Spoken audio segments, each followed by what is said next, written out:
या ठिकाणी सीओ साहेबांच्या दालनाला कुलूप लावले झालेलं आहे.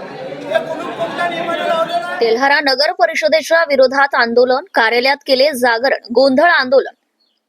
अकोला जिल्ह्यातील तेल्हारा शहरात आज नागरिकांनी थेट मुख्याधिकारी आणि नगराध्यक्षांच्या दालनातच जागरण, गोंधळ आंदोलन केलंय. तेल्हारा नगर परिषद कार्यालयात आज नागरिकांचा संताप पाहायला मिळाला. मुख्याधिकारी आणि नगराध्यक्ष यांच्या दालनातच ठिय्या देत जागरण, गोंधळ आंदोलन करण्यात आले आहे. शहरातील मूलभूत सुविधा, प्रलंबित विकास कामे आणि सामाजिक प्रश्न तात्काळी मार्गी लावावेत अशी मागणी आंदोलकांनी केली आहे. या दरम्यान नगर परिषद प्रशासनाकडून चर्चेचे संकेत देण्यात आले. मात्र लेखी आदेश मिळेपर्यंत आंदोलन मागे न घेण्याचा निर्धार आंदोलकांनी व्यक्त केलाय. या ठिकाणी सीओ साहेबांच्या दालनाला कुलूप लावले झालेलं आहे.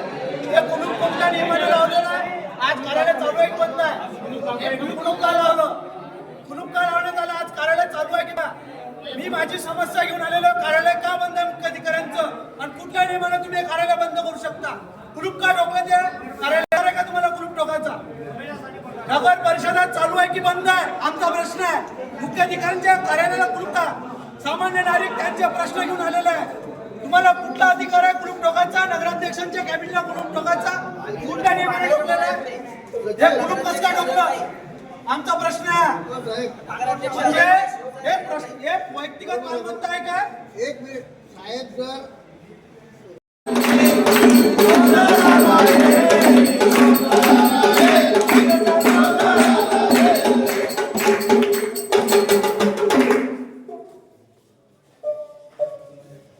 आपल्या तेल्हारा शहराचे माननीय मुख्याधिकारी साहेब आज या ठिकाणी ते फरार झालेले आहेत किंवा गायब झालेले आहेत किंवा मिस्टर इंडिया झालेले आहेत. त्यामुळे त्यांनी आज जे सर्वसामान्य नागरिकांचं आंदोलन आहे, गोरगरीब जनतेचे जे प्रश्न आहे हे मांडण्याकरता आम्ही इथं जागरण, गोंधळ आंदोलन केलं. आणि मुख्याधिकारी साहेब आणि तेल्हारा शहराचे प्रथम नागरिक माननीय नगराध्यक्ष मॅडम सुद्धा या ठिकाणी उपस्थित नाहीये. म्हणजे सर्वसामान्य नागरिकांच्या, जनतेच्या प्रश्नाचं, समस्यांचं यांना किती किंमत आहे याचं हे मूर्तिमंत उदाहरण आहे. आज मुख्याधिकारी साहेब इथून गायब झालेले आहेत. आम्ही त्यांचा शोध घेतोय. आमची पोलीस प्रशासनाला विनंती आहे की त्यांची एक शोध मोहीम घेण्यात यावी, गावागावात पोस्टर लावण्यात यावे की मुख्याधिकारी साहेब कुठे गायब झालेले आहेत, नगराध्यक्ष मॅडम कुठे गायब झालेले आहेत याचा सुद्धा शोध घेतला पाहिजे. या तेल्हारा शहरामध्ये ज्या जनतेने नगरसेवक निवडून दिले ते नगरसेवक सुद्धा या ठिकाणी उपस्थित नाहीये. या तेल्हारा शहरामध्ये गेल्या अनेक वर्षापासून जो मुस्त्रीघरचा प्रश्न होता, अक्षरशः महिला मार्केटमध्ये आल्यानंतर त्यांची कुचंबना होते आणि पुरुष तर या नगर परिषदच्या आवारातच इथं लघुशंख्य करता येतात, शोकांतिका आहे. आणि असे अनेक प्रश्न आहेत. मग तो तेल्हारा शहरातील 10 वर्ष पूर्ण झालेल्या घरकुलचा विषय, ज्यांच्या असिस्टमेंटवर अजूनही शिक्का मारला जाते, हा शिक्का नगर परिषदनं कुठल्या नियमानुसार, कुठल्या शासन परिपत्रकानुसार मारलेला आहे, हा बेकायदेशीर शिक्का आहे. आणि तो जनतेच्या असिस्टमेंटवर मारून स्वतःची मालकी दाखवण्याचं काम नगर परिषद करते आहे. तेल्हारा शहरातील 22 मुद्दे आहेत. या 22 मुद्द्यांसाठी आंदोलन आहे, जागरण, गोंधळ आंदोलन आहे. जागरण, गोंधळ कायसाठी केला जाते की जे झोपी गेलेले आहेत. आणि हे झोपी कशासाठी गेलेले आहे? या तेल्हारा शहरातील नगरसेवकांना, नगराध्यक्षांना एक स्वप्न पडलेलं आहे. ते स्वप्न कशाचं आहे? ठेक्यांचं आहे. ठेक्याचं स्वप्न पडलेलं आहे. त्यामुळे या ठेक्यांच्या स्वप्नातून त्यांना बाहेर काढण्याकरता सर्वसामान्यांच्या समस्या त्यांनी जाणून घेतल्या पाहिजे, म्हणून जागरण, गोंधळ आहे.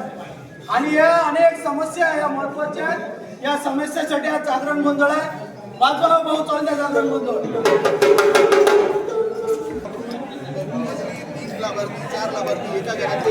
पण एका घरात आधीपासून 2 जण राहतात, त्याचं एक घर बांधलेलं आहे, दुसऱ्या बांधल्यापासून त्यांना नाही बांधलं. लोकशाही अण्णाभाऊ साठे या प्रश्नावर अपघाताच्या समाज बांधव समोर आहे, निवेदन सुद्धा दिलेलं आहे. मग त्याच्यावर काय कारवाई झाली?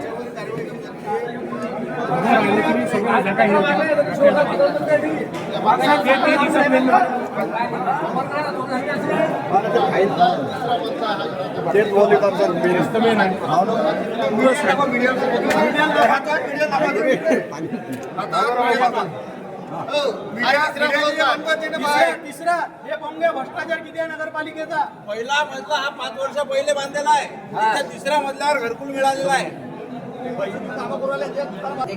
मग 100% पैशावर हे किती मोठा भ्रष्टाचार आहे हा? घरकुल भेटत नाही.